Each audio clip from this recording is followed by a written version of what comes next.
Welcome.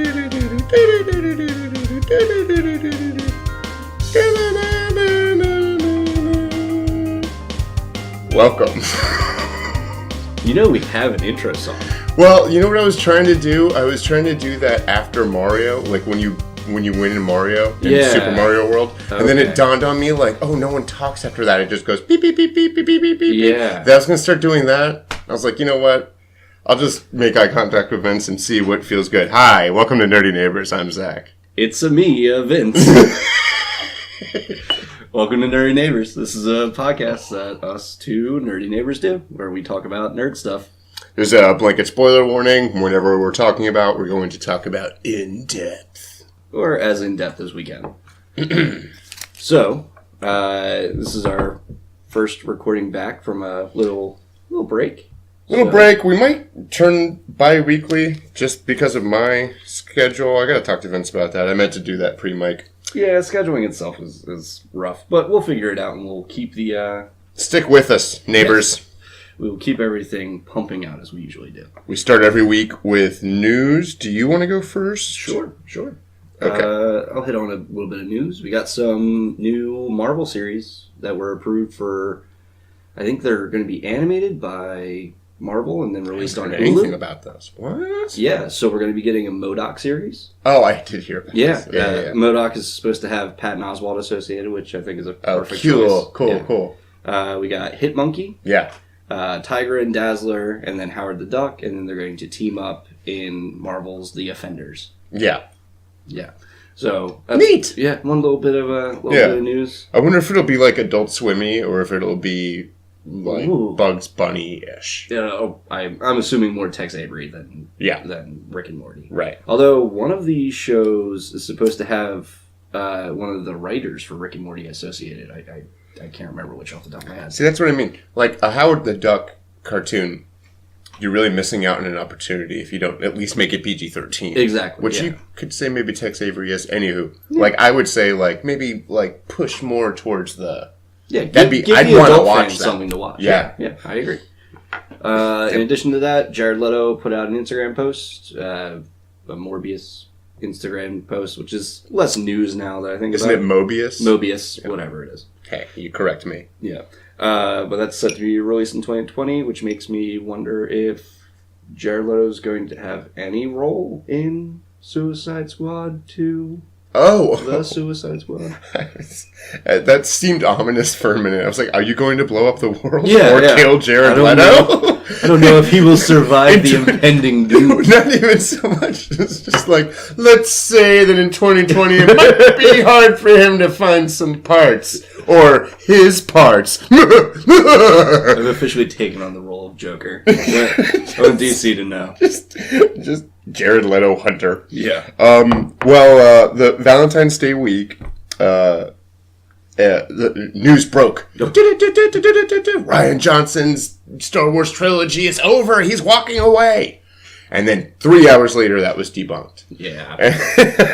Which also left me wondering how you felt about this prospective Rian Johnson trilogy. Is this something you're excited about? Is this something that you're like, where are you at?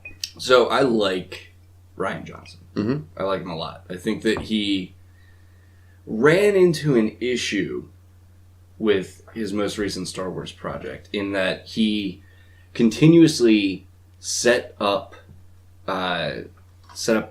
scenarios and then he tried to subvert them.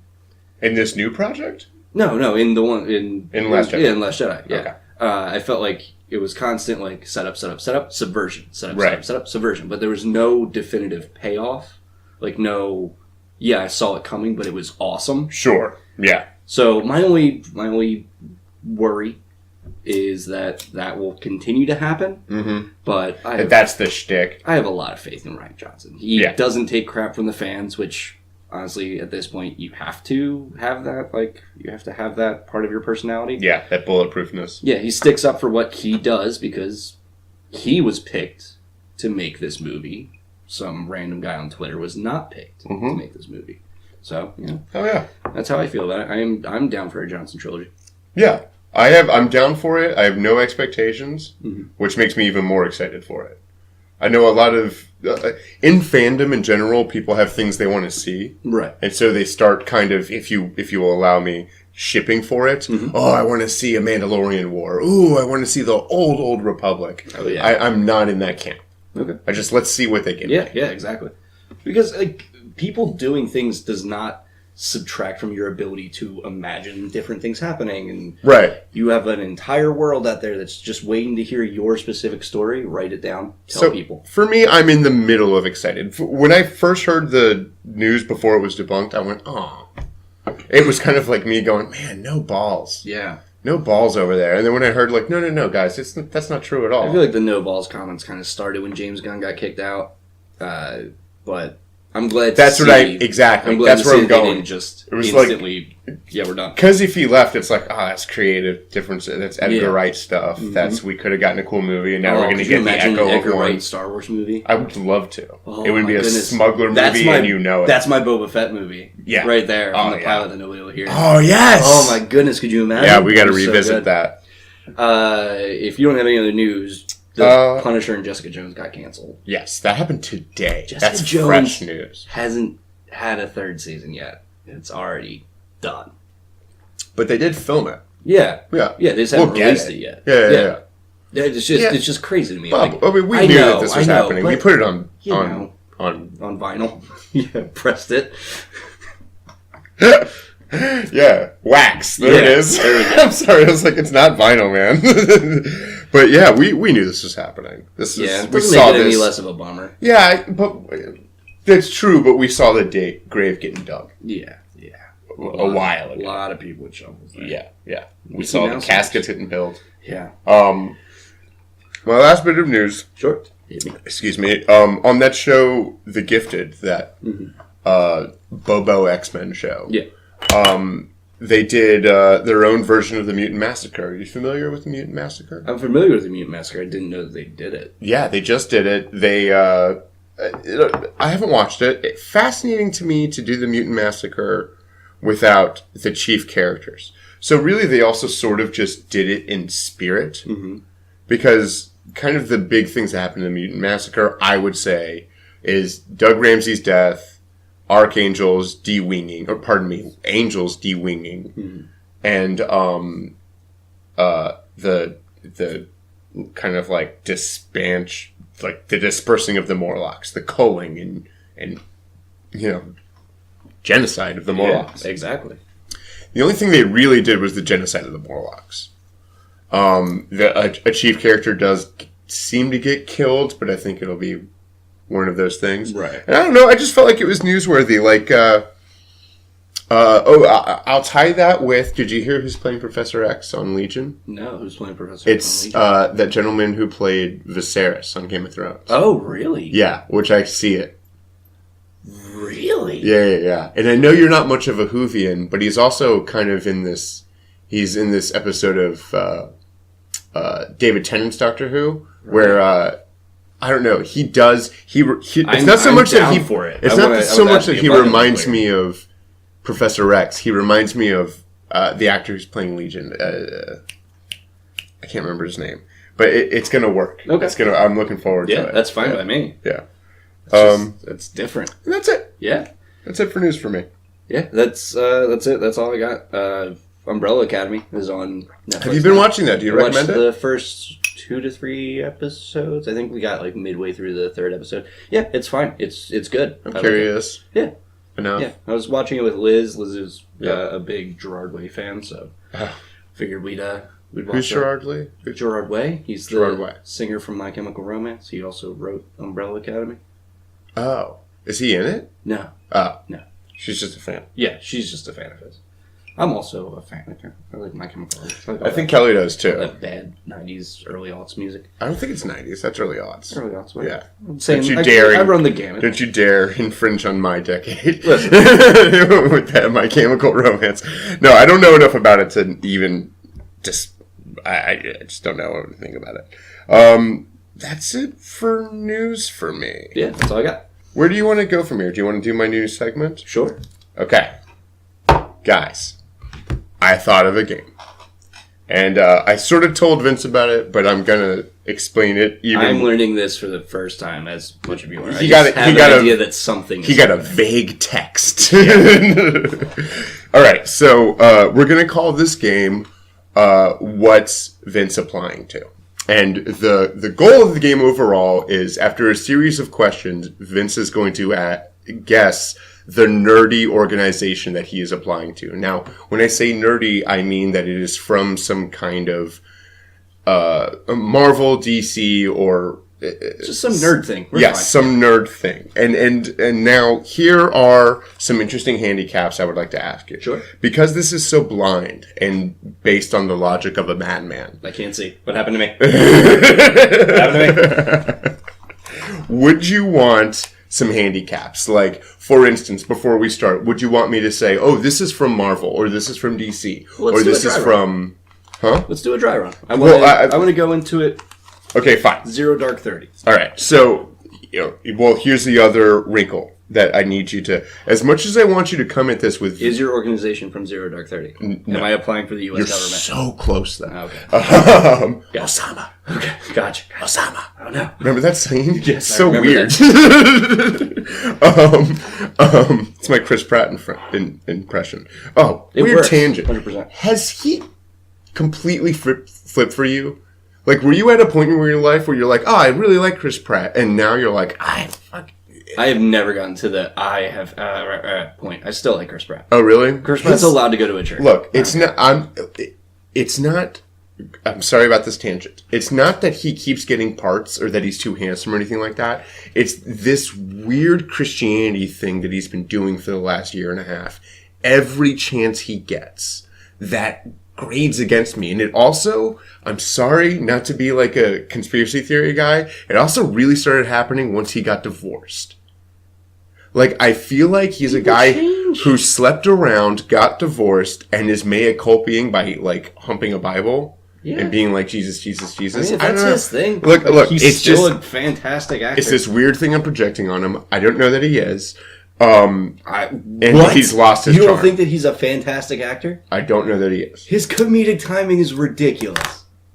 I don't know that he is. You're bonkers. Where am I applying? What am I doing? So, okay. What am I doing in this cold room? Here's the thing. And you're coming at this as Vince, but the character of Vince in this case has a lot of paramilitary experience. Sure. Okay?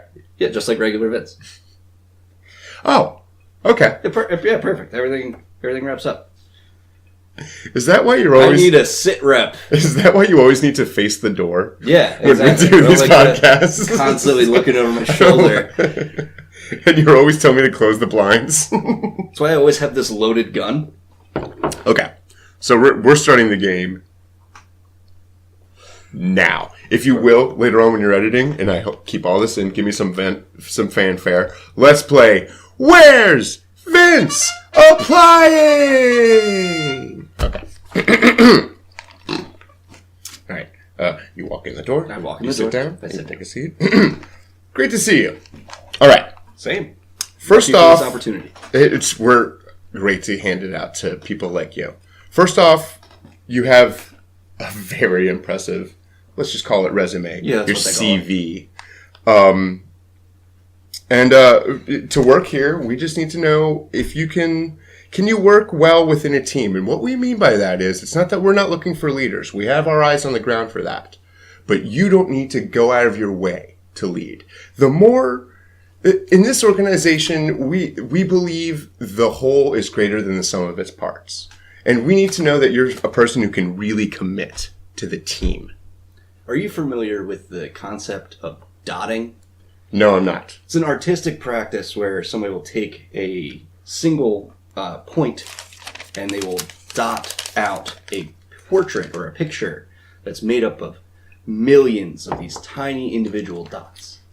Right. And they, together, form a masterpiece. Mm-hmm. I am more than comfortable being a dot to form a masterpiece. You're going to fit in great here. Here, another, this isn't so much this isn't so much an interview as it is a conversation. That's how it feels, honestly. And good, I'm glad. Are you enjoying the whiskey? Yes, yeah. It tastes roughly metallic, but, Fran, The whiskey's starting to taste metallic again. I need you to go get some more. Thank you, Fran. All right, so the next... It's, again, not a question. We're having a conversation here. Is how do you feel about the status quo? In this organization, we're not satisfied with the status quo. Where are you at with the status quo? With your government, your government. Listen, I'm like any average Joe. Your government, your superheroes. Yeah, no, I get it. Like listen, I'm a boots on the ground kind of fella. I like to buy a video game at the store and come home and be able to hang out and just enjoy myself a little bit. That being said, I'm not going to say that I don't have my own grievances with people in power and people coming from places of authority, and how just because you were born at the right second to the right people instantly means that now you can crush a sun or whatever. Maybe that stuff gets to me a little bit. Would you say that you are a person who finds themselves susceptible to symbols and kind of repetitive, not so much quotes, but standards of living, things to live by? Like, I wouldn't say, like, when you see the Nazi Party and how they got things done, do you think, man, that's the way to do it? Or do you kind of repel yourself against stuff like that? Especially using symbols and propaganda. Well, the Nazis... all right. Historically bad guys. That being said... Well... You can't use the swastika for a reason. All right. They were bad guys. But, we have some of our origins where, a lot of great companies and organizations started during World War II. Some of the best and the strongest. You don't have to tell me. And, they came from both sides of the line. Last question. How are you with clandestine operations? And before you ask or answer, let me describe what we're talking about. You may be called upon to take on an alternative identity in a hostile environment. Now, we might need you to do some sabotage. We might need you to do some espionage. Are you comfortable with that? I plead the fifth. I like it. Now, in the slight possibility that you are caught, what we need you to do in that case is come up with the most destructive thing you could possibly do. And now I know this is going to sound counterintuitive, but as you are doing the most destructive thing you can do, you need to kill yourself, but also before killing yourself, scream our most popular motto, which is... Hail Hydra? You did it!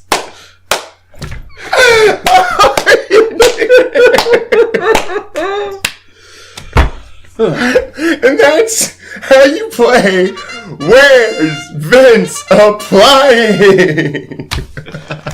That's pretty great.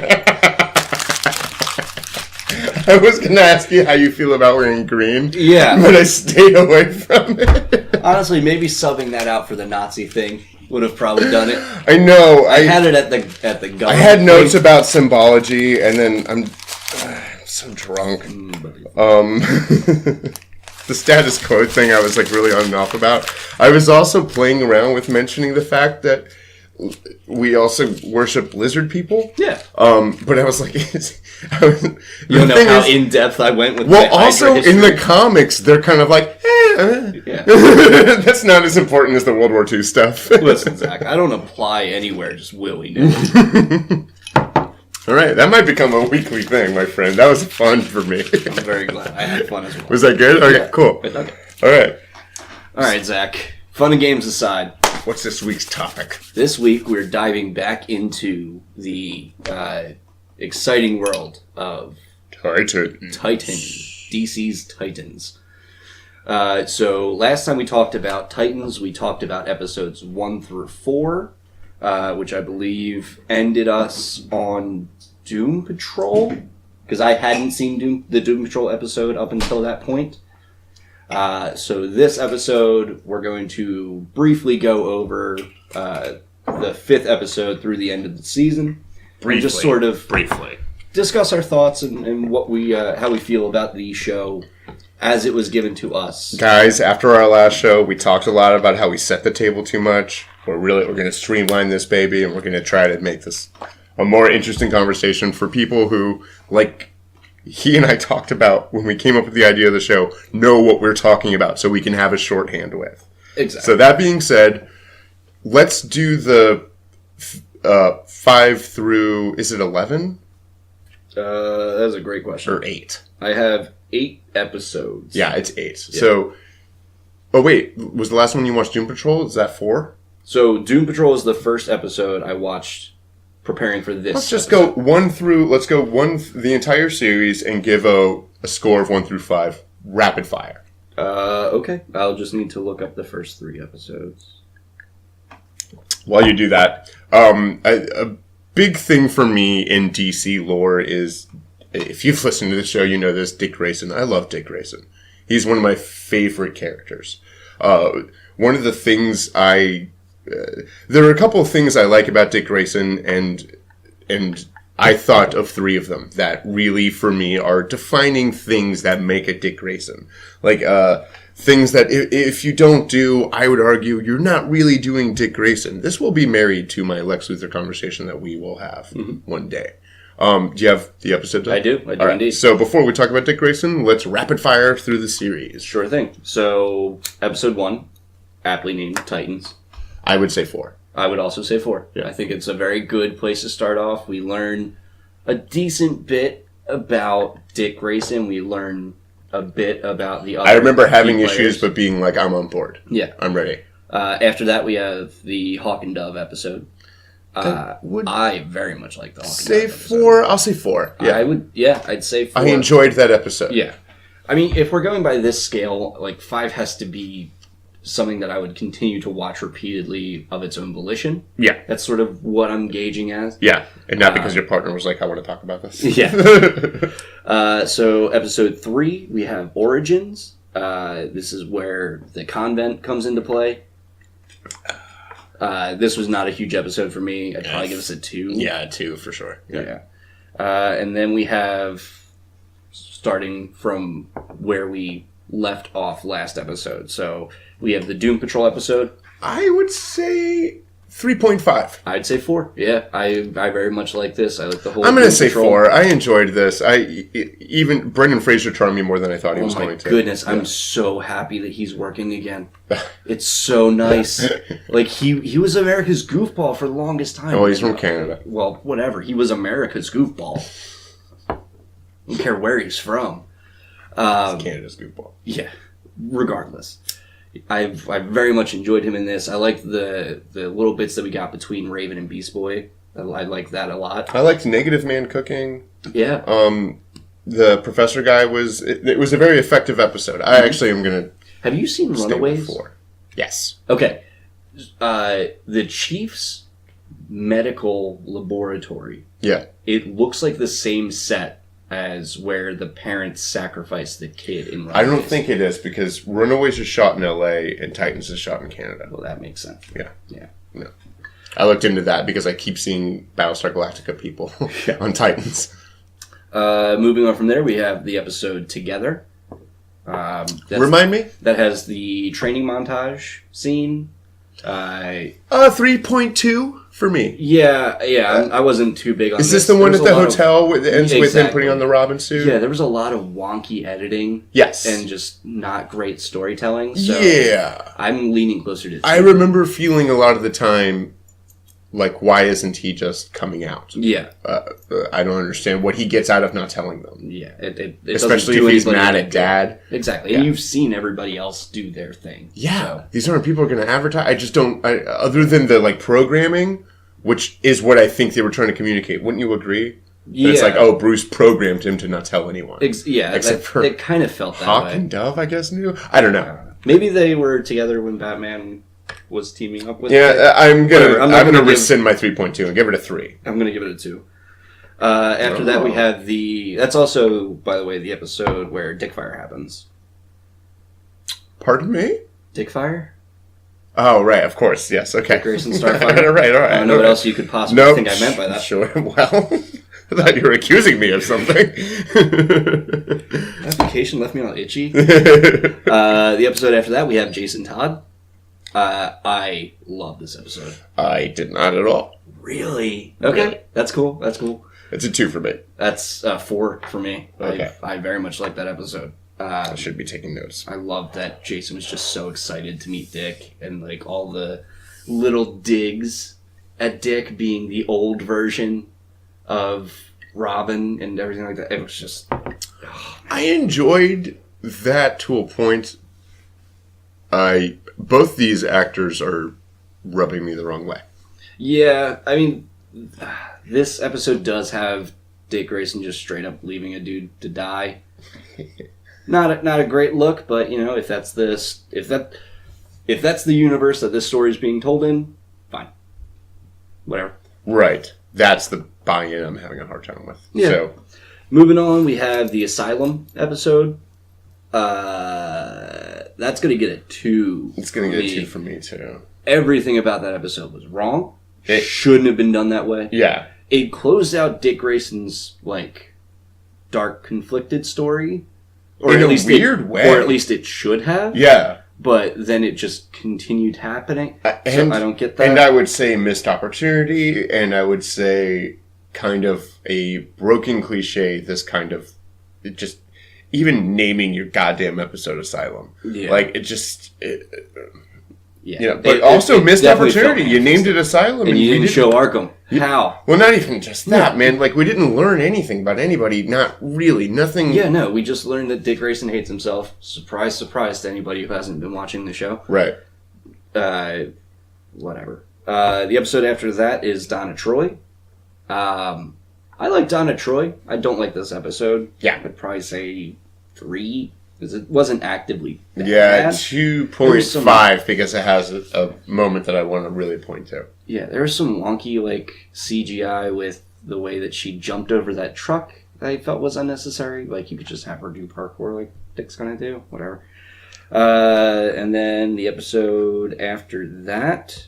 No, that also has Starfire going evil. Yeah. When she tries to murder Raven's throat with fire. Mm-hmm. Episode after that, we have Hank and Dawn. So here's the thing. I love this episode. Yeah. I very much love this episode, with the exception of one part. What? And it's that terrible CGI car crash. So in this episode, we learn didn't bother that me the at all. reason... It is bad, though. Yeah, the reason that we learn that Hank and Dawn come together to become Hawk and Dove is because they are both at the same newspaper stand. Mm-hmm. With Dawn is with her mother and Hank is with his brother. Dawn's mom and Hank's brother both get hit by a car in one of the worst CGI scenes I've ever seen in my entire life. CGI doesn't so much bother me as much as it is. That was so bad. Buddy, I'm not going to argue. It felt like somebody intercut a scene from, like, Mario Kart. You know, Kelly and I were just watching Harry Potter, and stuff keeps happening that way more for her than for me. She goes, oof, as far as the CGI. Yeah. Like, Neville's on this broom at one point, and it's a CGI Neville, and I mean, she's like embarrassed. And for me, I'm like, no, it's like, it's fine. It's, you know, you could literally, I could see the strings. I'm always cool with it. Are we going to loop back around to stuff we wanted to talk about? Yes, okay. yeah, I wanted to rapid fire this. Okay, so the episode after that is Coriander, Starfire's episode, although it's 2.5. not really Starfire's episode. Yeah. You'd think in the episode. I like the spaceship. Yeah, the spaceship was cool. We're introduced to Trigon. So, Yes. gonna go out on a limb. Have you ever seen the TV show Castle, starring Nathan Fillion? Yeah. Okay. So yeah, that guy's one of Trigon's Castle's one of the buddies. detectives. I know. Yeah. Oh, I said that right away. Same. I went, hey, I was Castle's like, buddy. that's a weird choice to play your He's demon acting. king. He's fine. Yeah. Whoa. Okay, Jason Todd, it went okay on your desk, and this guy is rubbing you the wrong way? Yeah, because Jason Todd fits into the story that they're telling. No. Trigon, Jason Todd's acting choices. Oh, well, I mean, his performance. You're like, that's cool. I don't think they're acting choices. I think it's, here's the script, read the script. I don't think it's an acting choice. I think regardless, we're getting acting is more nuanced than that. And then our season finale, Dick Grayson is the name of the episode. Fucking boo. Yeah, I'd give that a 1. Samesies. Clinkies? Clinkies. Clink. Real bad. So bad. So bad. Do you want to give the post-credits its own thing? I feel like we need to because you put it out there. Okay, yeah. I'd give it a 4. I was hyped. You can't show me. You can't show me Superboy. You can't show me Crypto, and Vince ain't gonna get hyped. I give it a 2 because this show is so good. It's all show. It's Yeah, that's fine, dude. I just keep thinking of the worst analogies because I'm hammered. It's a gorgeous car, but it does not run.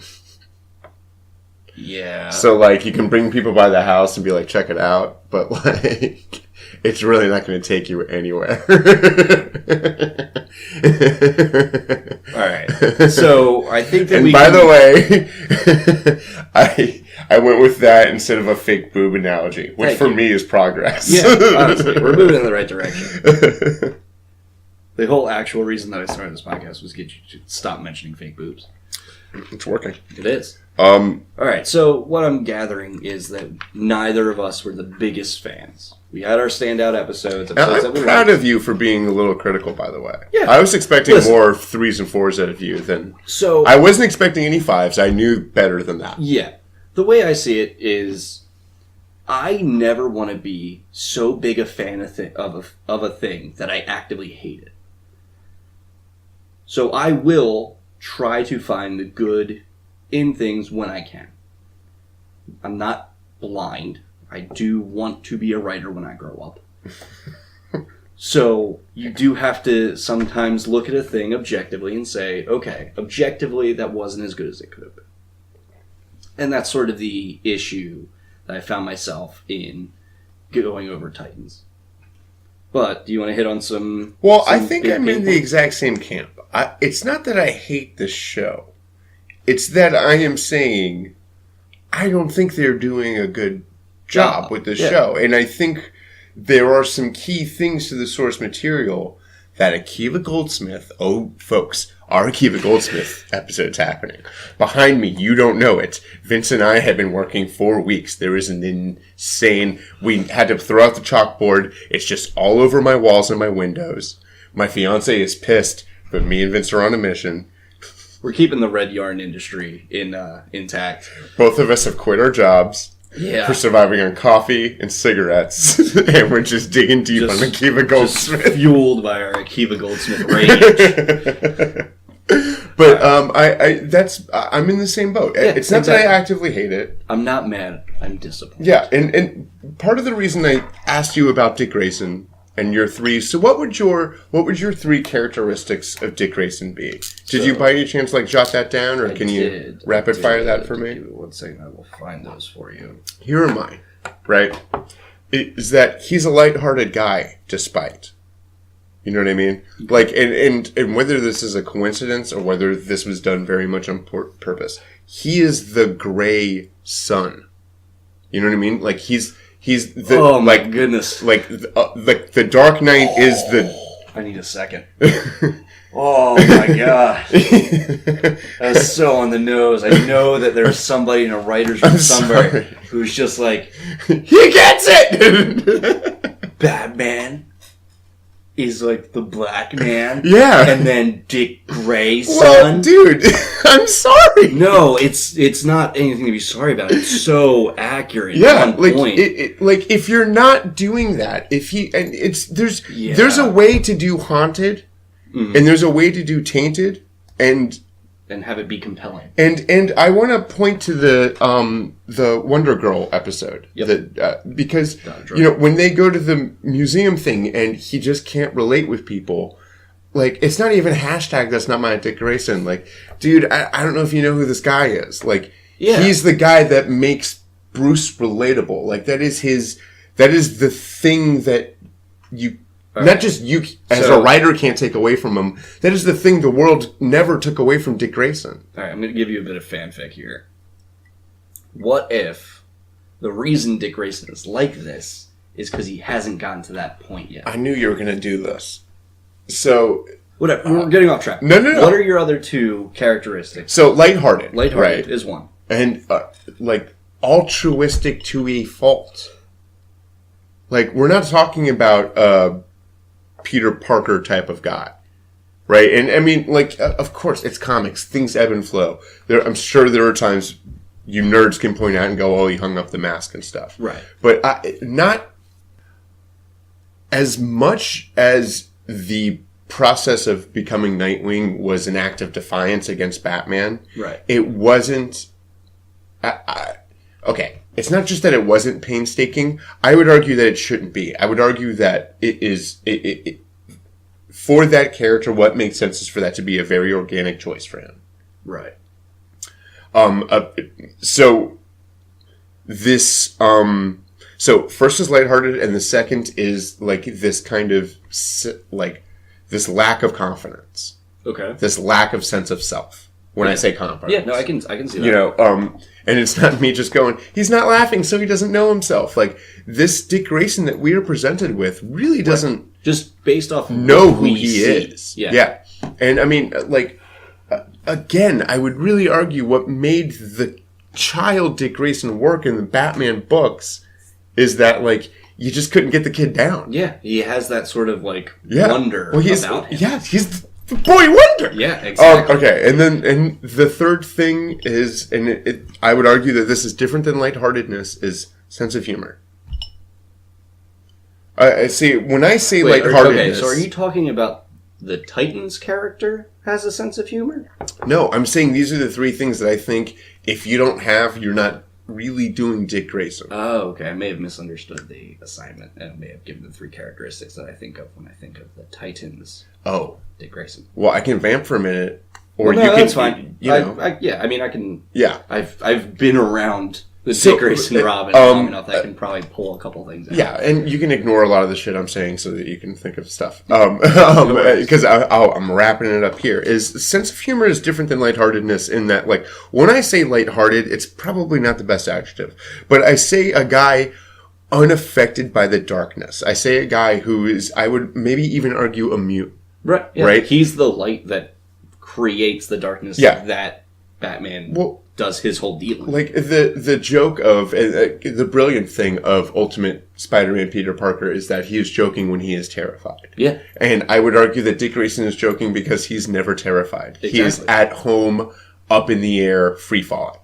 That's home for him. Yeah, he's done it since he was a child. It's just that there are multicolored freaks and alligator men in the crowd instead of your normal Gotham. Yeah, and so that's what I mean by lightheartedness, is like kind of an immunity to the darkness. Mm-hmm. And like, you know, again, like a confidence or a sense of self would be my second one. And my third one, sense of humor, because he is the guy who gives crappy nicknames because he thinks they're fun. Yeah. The last thing he did before he got shot was make a joke. Mm-hmm. Like, he has I'm going to use bulletproof again. A bulletproof sense of humor. You know, Tim Drake is a rather serious fellow. Yeah. And it's my favorite Robin. And Damian is a goddamn assassin. Yeah. I mean, you know, none of them have the sense of humor that Dick has. Yeah, because he did have a weird, wonky, not just mom and dad family, but like he's a circus kid. Yeah, like he grew up in a community and of showmen. Exactly. And you know that what he came out of that with, on top of a lot of other things, was he's a jokey guy. He's serious too. You know, he's got his Bruce Wayne in him, but like, and I would argue that you could maybe not have one of these things or not do two of them. Right. But to not do any of them is egregious. It's egregious, Philbin. Oh my goodness. No, correct. That's not my joke. That's Harris's Whittle's joke. This is the anniversary of his death. R.I.P. Harris. Bingo. Well, in order to, keep everything funky and different, I'll still give you my 3 characteristics of the Dick Grayson that we got in Titans. I love it. So the first thing I have written down is he's moody, broody, and has the best booty. Turn it off. We're not going to get better than that. That's the end of the show. But in reality, when I see Dick Grayson in Titans, I think Dick Grayson is conflicted, he's lost, and he's a jerk. That's sort of the character that we got. And as you've noticed, those 3 things are significantly different than the 3 things that you gave. Yeah. They're just... He has a fundamental lack of what it takes to be the Dick Grayson that we grew up with. And if they're trying to give us a different Dick Grayson, that's fine. But the show's called Titans. Right. It's not called Grayson. It's not called Nightwing. It's not called Robin. Right. It's called Titans. Yeah. Why do we only know about one Titan, and why do we not know anything about the Titan that we're supposed to know? And I hate to be that guy because I'm not an actor. I have very little experience with it. I hate to be that critic, but I honestly think he might be the worst performer on the show.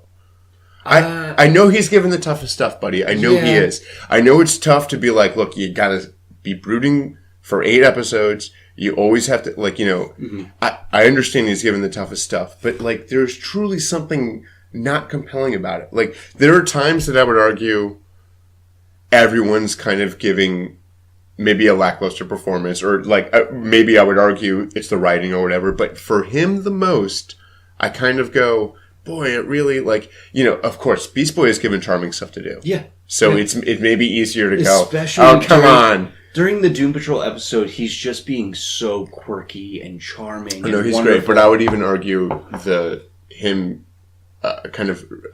dealing with the fact that he took a life is pretty. He's performing that very well. I agree. I was moved by it, but I was with him. Yeah, I was like, yes, I'm here in this scene with him. And I honestly, but maybe it's because, you know what? I'm going to say it on pod. Maybe it's because I was so distracted by this being hashtag not my dick that his performance was standing out to me more. But like we talked about in the first episode, I don't think Raven wavers as being the best performer. I do. You do? Yes. I think later on in the first season, I think that beginning of the season, probably up until Asylum, Raven is carrying that show, acting-wise. After Asylum. Once we get her mom. Once the band splits up, I feel like it's more so the scene when she's at home and she sees the terrible thing happen to Beast Boy in the premonition. Yeah. After that happens and she lashes out at Beast Boy, we've already had them building up together. We've already had all of that. We don't need her to lash out at Beast Boy. But that's writer Vince. But you don't like the performance? Yeah, well... Because I feel like that's a writing thing. That might be a writing choice. But even still, I think feel like you just... of bad I writing, agree with everything you just said. But because of bad writing, she's put into a spot that her character wouldn't normally act that way. So now she has to act... inexplicably out of character. This is why I specifically said, no, I understand that it's hard to do brooding 9 different ways. Right. But, it's just standing out to me. Yeah. And that might be writing, but, also, I don't know. Hey, man, work for me. I know you're working out a lot and stuff. It's great. You look great. Yeah. I agree. You look great. But, either find a new way to brood or, find a way to work. And, it's that Akiva Goldsmith, man. It's that he doesn't know who these characters are. He has an idea of what they can be in his story, which is the type of showrunner and writing that really gets in my craw. I agree with it. Yeah, you're not going to get any disagreements. I feel like it was better that you quote unquote misunderstood the thing. That's a really good. Yeah, I think it works really well. So, did you have? Other than by the way, folks, after he watched the cold ending, he texted me, "Heckin' Superboy and Crypto!" Exclamation mark! Exclamation mark! Exclamation mark! Listen, I like Superboy. He was. I could Crypto. just see how happy he was. I think I texted him back, "Calm down, Spaz." I'm a big fan. It made me so worried about this conversation, the fact that I was probably going to be way more of a downer. But I think we're on a similar page. Yeah.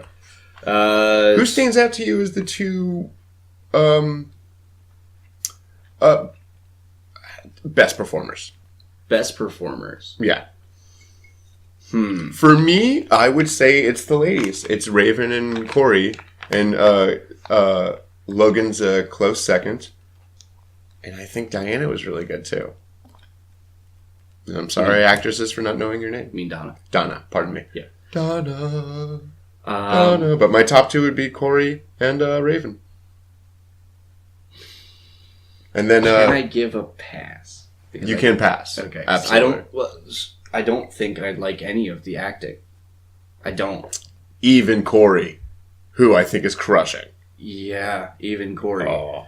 Her motivation doesn't make sense. She doesn't know what she's doing. I agree. But she's conflicted. It's so funny. And you can't turn it off. How? You can never be a director, man. You got to be a writer. Yeah, you can't turn it off. Everything that bothers you is like writing stuff. It's just, it doesn't make sense. Like her whole deal doesn't make sense. Why would she choose Dick? Why is any of this happening? She should be strong enough to blow everybody away. Like, Raven's esophagus should be ash right now. Right. See, you get so messed up with the physical properties. Yeah, like, I'm not saying that's a bad thing. I take things it's a real strength of yours. Yeah, I agree. But like, I understand about myself, but there are just so many different little parts of her character that don't make sense that I can't say it works.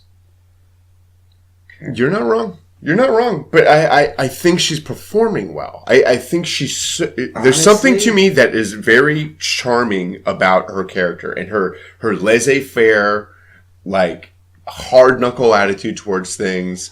I really appreciate, like, she's a gutsy broad and she don't give a shit. Hank and Dawn, I think. Yeah, that would be yours. Yeah, they are these most soap opera characters on the show. They're not even soap opera in that. Well, okay, Vince. In the Hank and Dawn episode, there is like you feel their chemistry as like these two people. I wouldn't disagree. Who have been through the worst thing imaginable. I wouldn't disagree, but it's wonderful. You mean it's wonderful? It's wonderful. But it is if it quacks like a duck, it's very soap opera-y. But everything about this show is soap opera-y. Akiva Goldsmith. Akiva Goldsmith. He's on my Star Trek too, and I think it's. We're gonna do one, man. I'm telling you, I'm gonna come in with a goddamn dossier. In general. Do you have? I was trying to think of a pun to do off of a soap opera name. Oh. Bloodhaven General. It's not bad. All My Titans. All My Titans gets it. That's no editing, folks. That all just happened in real time. Yeah. Do you have anything else? Do you have any other? I could come up with some more. I have a ridiculous amount of notes. But do you have anything that you're burning to talk about? Like, I really wanted to talk about Dick Grayson, and I feel great right now. Okay, in the episode Donna Troy, they use the same AC/DC song as from another episode.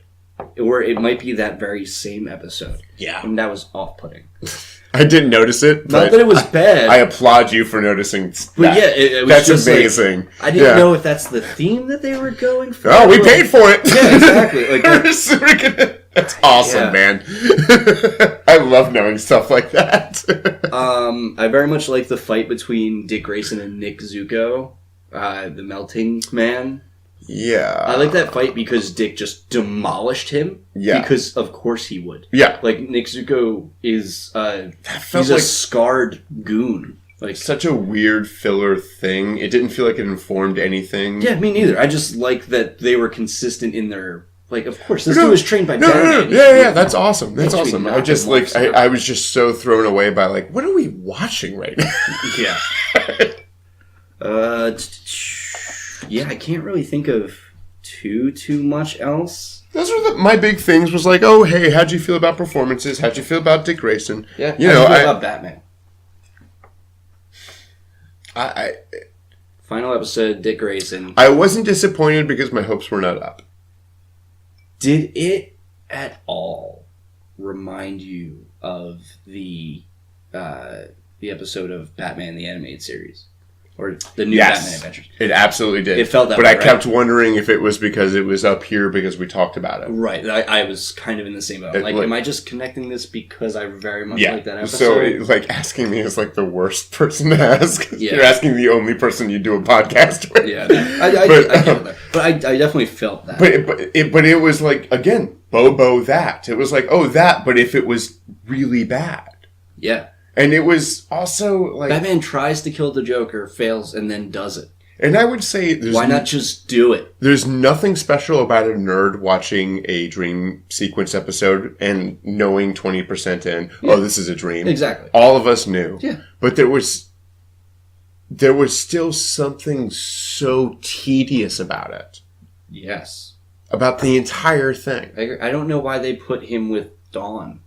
Right. Like, maybe because in his dreams that's what he wants. Yeah. Like in a weird Suicide Squad type thing when you see Harley's, like, ideal life. Yeah. That's a whole other... Yeah. But, like, that's... Yeah, written down I have, is the Joker dead, ? This is a fantasy, right? Well, that's when you know. Yeah. Yeah.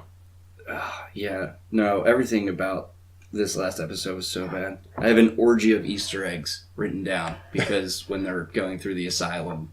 Oh, right. Yeah, it's just hey, here's the Rogues Gallery. Yeah. And it's literally like, we're covered in the Easter egg yolk. Okay, we get it. You're DC. But at the end of the episode, Dick kills Batman. He gives into his darkness and kills Batman, which means that Trigon now has dominion over him or whatever.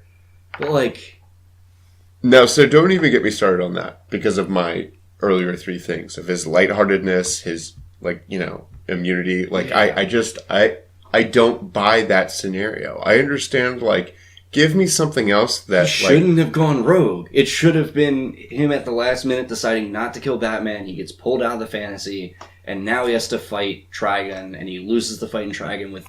That Season 2, Episode 1 can be that fight, and he loses, but he lives. Yeah. Do that. So that way you can start to build up him not being the complete downer that he was in Season 1. Oh, God, do you know what I'm just now thinking? Are we going to do this weird thing where Trigon has these anti-Titans and the first time, Superboy and Nightwing... It's Morphin Time. Yeah. Dick Grayson's Green Ranger. That could work. It would be bad. It would be bad. It would be significantly worse than him tedious. Just not going to the dark side in the first place. But... So overall, we were... Not underwhelmed. Yeah, we were very much underwhelmed. Yeah. Hopefully, Season 2 will whelm. But we got a ways to go before that'll happen. I don't think they get it. I mean, I'm going to give it a whirl, but this is going to be my train wreck. Overall, hard 2.5 for me. Yeah. And also grateful that I live in whatever number universe that we live in where we also get Young Justice. Yeah, exactly. And it's not just this. I'd say overall I'd give it a 3. Yeah. There are parts I really like. There are parts that I don't like at all. It spoke volumes that I had to ask you to watch it. You and I watched the first 3 episodes and you were like, I'm good. Yeah. Whereas I was like, I'm 3 episodes in, man. That's the quote. I don't need to hoard this. I don't need to hoard that awful information. Yeah. But Superboy, that's gonna happen. Yeah, that's pretty cool. Yeah, it's cool. That guy was so buff, and I don't trust buff actors to be good performers. So you want to hear a weird thing about buffness? In the first episode of The Umbrella Academy, I'm assuming you haven't read the comic at all. I don't know anything about it. Okay. So, it's a superhero story. Mm-hmm. One of the superheroes has super strength. Mm-hmm. The way that they portray him having super strength, and he has this like big goofy muscle suit that he wears, and it's super weird. Awesome. But it's really good, and he's a good actor, so it works. Yeah, but yeah, check it out. It's bonky. I saw 2 of the handsome actors reading "quote-unquote" thirst tweets on YouTube, and I watched it. Because I was like, are these guys I didn't think charming? I put out enough for a video. Whatever. All right, I can tell 1 or 2 of those. Yeah. It's like, these sound familiar. The flowery language and character development in these tweets is ridiculous. This one also mentioned Michael B. Jordan. You dick. So what do we want to do first? Do you want to do like, instead of doing homework first, do you want to do nerdy things we did this week? Sure. Because mine's so short because I've been working so much. Lay it on me. You go first because mine is going to be short. Well, nerdy things I've done this week. I have edited 2 videos together, not for anything that we're doing, but for coworkers of mine. I've also written an outline for a series of fantasy/romance novels. And it all started with I use like this weird character name generator. Okay. That's like absolutely terrible. What? Wait. How does it work? It just generates 2 random namey type words. You're saying that like it's a thing I should know. Like you've like written some kind of algorithm that like No. It's just online. Yeah, it's a website called Seventh Sanctum. Oh. But I have written out these these characters, and they're so cheesy. The main character's name is Valentine Blood. Awesome. Valentine Blood, yeah. And the main love interest is named Rendezvous Daydream. Mm. Yeah, Rendezvous Daydream is the name of a D&D character that I've used in the past. And I just love that name. So I've written out this entire, like, epic thing that I have tried to work on in, like, little bursts. And have you been enjoying that? I love it. I love being able to write down cheesy Rendezvous stuff. Daydreams, and what was the first one? Rendezvous Daydreams is really sticking with me. Yeah. I want to be Rendezvous. Everybody wants to be Rendezvous Daydreams. The main character's name is Valentine Blood. I feel like I have like a green, like an emerald green jacket, but somehow it's a fur jacket. It's like, what did you kill? Everything. And it was all green. Yeah.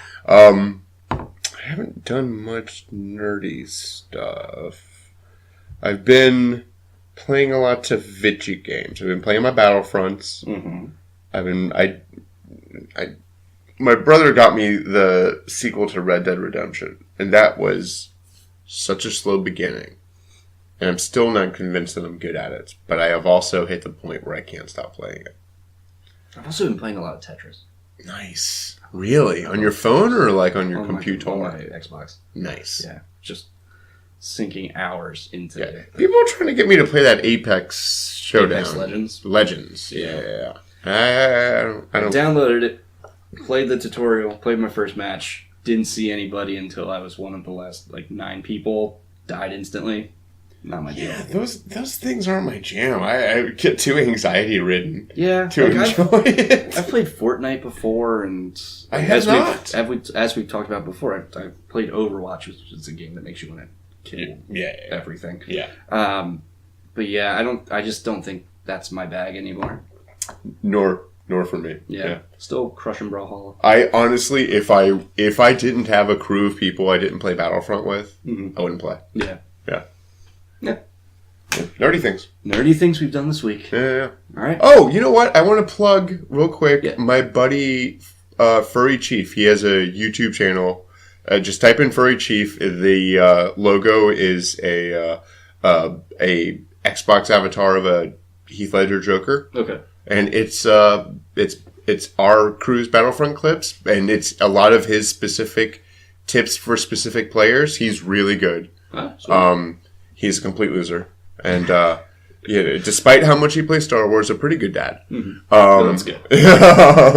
And he hasn't picked up the lessons from all the Star Wars. No, his kids are awesome. You can None hear of them losing hands. No. One of them, I don't want to say the kid's name, but one of them often is like he like screams Boba Fett, like nice. if he sees Boba Fett. That's and awesome. He's a big Chewbacca fan. He has like a little Chewbacca mask and stuff that he wears, and it's good stuff. Yeah. He's warping their little minds through this game. Good. I'm not sure how much they've been exposed to the movies. And they watch so much of this game that they're huge fans of Darth Vader and Chewbacca and stuff. It's great. But Furry Chief like, Yeah, Chief as one would spell Chief. CHEIF. Right? There's the I first. IEF there. Sorry, man. I before E, except Handsome, not smart. Handsome, not smart. You'll figure it out. Google will help you. While we're plugging things, Nerdy Neighbors is now available on all major platforms. Yeah. iTunes, Google, Spotify. Way to go, IT department. Yeah. Sheesh Louise. Thank you, Podbean support team. But if you're listening to this and you have the ability to swap over to iTunes to leave us a review, we very much appreciate it. Heck yeah. That'll move us up and get more people to listen, more nerds in the universe who will either agree or disagree with what we have to say, and that'll spark conversation, and the world keeps on turning. Yeah. And summer's coming. I'm going to try to convince Vince to hit the streets with me. We're going to hopefully hit some conventions and hand out free crap so that people will listen to us. Fingers crossed. So keep your ears, listen to that. Because keep your ears listening. Zach, you're so right. That was great. But I want to make that our hashtag. Nerdy Neighbors. Hashtag keep your ears listening. Keep them on tuned in. Let's talk about homework. Let's do mine first, because comics are harder to talk about. I agree. All right, so mine is, oh buddy, I'm so hard with Black Cabin? Black Hammer. Black Hammer. Oh my god, you guys. This comic is so good. All right, so this is not as dark as Irredeemable, and it's way more, I know I use this as an adjective all the time. It's my timey-wimey. It's way more comic booky. This is like some hardcore, like it's treated like these five characters we're introduced to them in this strange kind of situation where I don't want to set the table too much. Like, listen, there are 5 superheroes. How do I sum this up? Yeah, there are 5 superheroes who have gone missing. They have reappeared on a farm in a small town called Rockford. Yeah, Rockford, Rockwell, one of those. Sheriff's name is True Heart, which I think is a weird but cool name. Yeah, I dig it. But they want to find a way out of it. One of the superheroes is kind of starting to become content with his life there. Yeah. But there's a bigger mystery that they're trying to... And they're all transported into different bodies, and they keep a semblance of their powers. They are not changed into different bodies. They're the bodies that they got. No, because they're all changed into different bodies. What's her name is in a 9-year-old body now? Golden Gale, you'll find out a little bit later if you continue reading. Her power is essentially a reverse Shazam. Yeah. Yeah. So when she transforms into a 9-year-old girl. In reality, she's closer to 60, 70. No, but she's stuck as a 9-year-old girl. She can't transform. Right, but she's just stuck in her superhero But when she form. transforms into like a...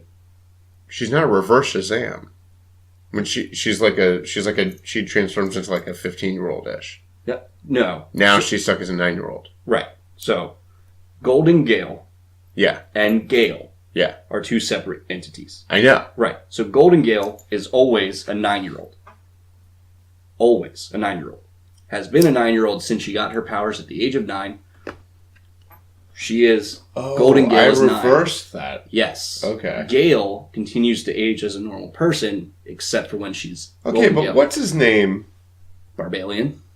No, not Barbalian. Abraham Slam. Yeah. Yeah. He gets transported into an old man's body. He is an old man. He started when the Golden Era started. Oh, right. Yeah. Got it. So this series... See, I was reading that all wrong then. I was like, man, there's stuff. Now you get to go back into it. Yeah. That's why I wanted to reread 1 today instead of starting 2. So with this the series, Black Hammer's daughter. Yeah, it's a mystery. You're trying to figure everything out. It's very well written. It's Jeff Lemire.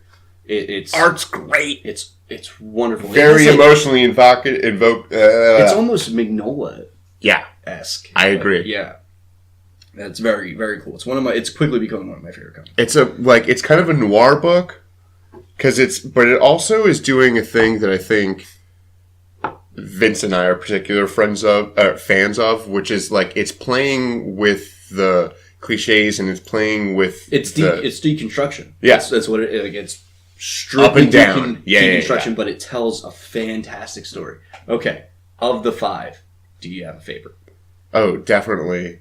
Well, it's a tie probably between. Gosh, I like them all so much. I know, right? Yeah.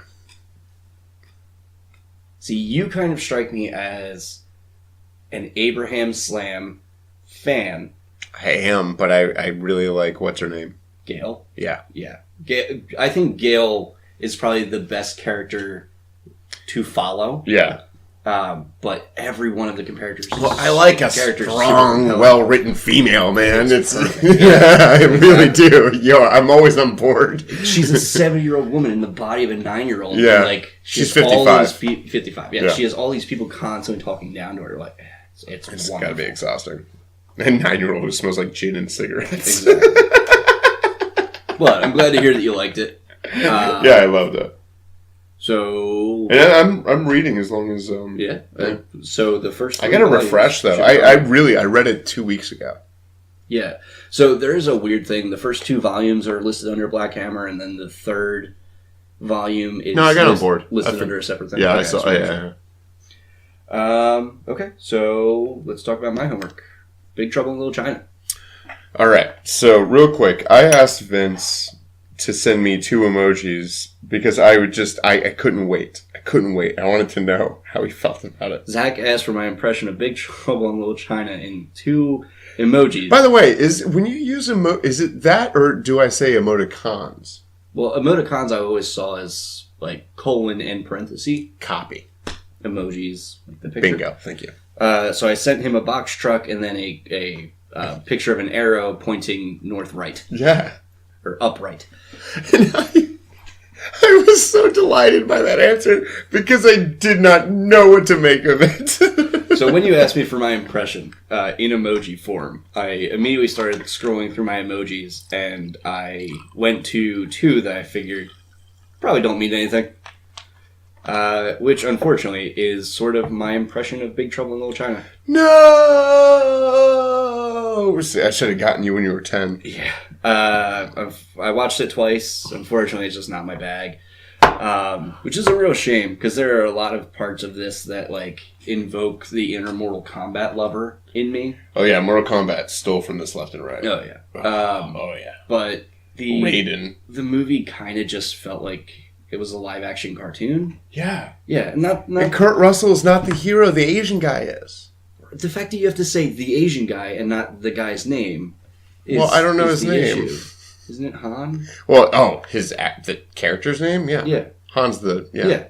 Oh, you were looking for the actor's name. Yeah, I know the character's name. All right, my bad. Yeah, Jack Burton's the chump and Han's the hero. Right. Regardless. She's got green eyes, Jack. She does. You know, rare just to find a Chinese girl with green eyes. Yeah, man. Lo Pan's gonna steal her, and he's gonna try and marry her. Yeah, just not my bag. I shall sacrifice Gracie Law. Not to say that there weren't enjoyable moments. I found myself giggling and enjoying the time that I spent watching it. It's just I probably won't watch it again. How about after Jack actually shoots someone, and Cousin Eddie, who we're introduced to in Act 2, like, that's my Cousin Eddie? Yep, just at a table. Yeah. No, he's the host at the restaurant. He's the host here, and he goes, and a whole lot more. And then after Jack kills someone, Eddie goes, first time you ever plugged someone? So I'm like, wait, Eddie? Eddie's done it before?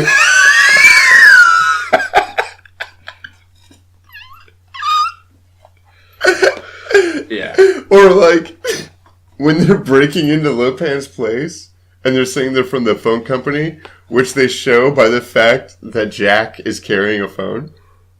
You didn't like that? It's not that I didn't like it. It's that felt like it was out of a cartoon, and that's fine if that was the theme that they were going. God, for. I can't believe. I'm fine with the fact that you're like, man, I can't believe your reaction is, I don't know if I'll watch it again. It's like, this is like the perfect thing to get high and watch on a Saturday morning. Yeah. That's a good Saturday, man. Then go out, take a jog, go home, take a nap. I don't know. Maybe it needs a third viewing for me to capture all of the. It's so amazing. It's so good. Oh, and there's the theme song to that is something I listen to often on my ride to work, and I'll have a great day that day, and I'll do like Jack Burtonisms. Will you allow me? By all means. Hold on. Let's see if it's right here. All right. I have the actual John Carpenter version. Alright, so it's like 6 in the morning. Yeah. You know what I mean?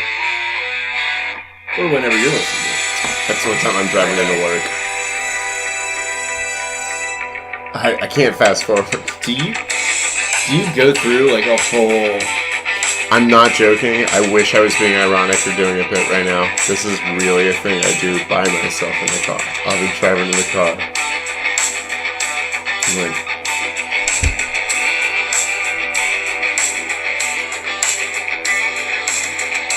yeah, my wife will call me every now and then. She'll ask for the alimony. And I'll be like, yeah, honey, the alimony's coming right when I get paid. Not too right. When you're coming out on a dark and stormy night like this one, and you get cornered by some big, ugly-looking sucker, and he looks you right in the eye, and he says to you, Zach, are you ready for a big fight? Well, you look that ugly sucker right back in his face, and you say to him, yeah, sucker, you ready for one? They don't have to mean anything. And those are that's nope. These are your go-to 80s one-liner is, are you ready for one? Well, these are affirmations, and also it's way weirder to do in front of someone. That's like asking me to pee in front of you. I just was burdening. Yeah, okay. I don't normally meditate in front of anyone either. That'd probably look weird. Okay. That's your Big Trouble in Little China. Yeah. Let's, do you have homework for me? No. I never think about it. I'm always so excited that I did mine. Alright, well, I have homework for you. And this time I had done mine like a week and a half ago. And I went to read it again. I was like, ooh, there's more stuff. Zach will let me know what I'm doing for homework. Yeah, we'll tweet it. Yeah, we'll tweet it out. But my homework for you, you have two options again. You can do comic or you can do podcast. It depends. Lay them out for me. So they're both horror themed. Then I pick comic. Okay. If that's the case, then I'm going to have you read Ice Cream Man. First volume. Oh, cool. Easy enough. Yeah. Yeah, I was already interested. Yeah. I'm bored. I've just started to read it, and I loved Nailbiter. Yeah. So. It's horror in a different sense. I know it's not going to be like that, but I mean, it's essentially like you're reading Black Mirror. That's what it feels like. You're reading the Twilight Zone. Not the biggest Black Mirror fan over here. Twilight Zone. Man. Okay. It is good. But that's going to be your homework. Ah, man, I wish there was something I was dying for you to consume. Well, we'll figure it out later. Yeah. But I don't think I'm going to assign you a podcast. I promise you that. It'll be something to read or watch. Okay, that's fine by me. Yeah. I think that's this episode. Oh, that is, yeah. I think we've Boy, that was also another shorty. Not that bad. Yeah, but another shorty. Okay. Digestible. Yeah. This was another class Zack and Vince joint. Yes. Hey, what about our unnamed project? Are we going to work on that again? Yeah. I just need to know what days you're free. Okay. Yeah. Yeah, my days have been crazy lately. Yeah, this next 2-week period is going to be rough, and then in all right, so maybe look for our unnamed our unnamed Patrick, our unnamed project around St. Patty's. Yeah, No. Get ready Around for St. Patrick Patty's. around St. Patrick's Day. Patrick is going to be our new video series that we're working on. We're making that giant starfish from SpongeBob. Yep. I'm not joking. We are replacing the name that I had previously picked out And we're with calling it Patrick. Patrick. Yes. It's going to go up on our YouTube channel as Patrick Episode 1. Expect for something probably around St. Patrick's Day. If everything goes to plan, which it won't, but whatever. All right. Well, we'll end this episode like we do every week with the chanting of the monks of Mount Everest.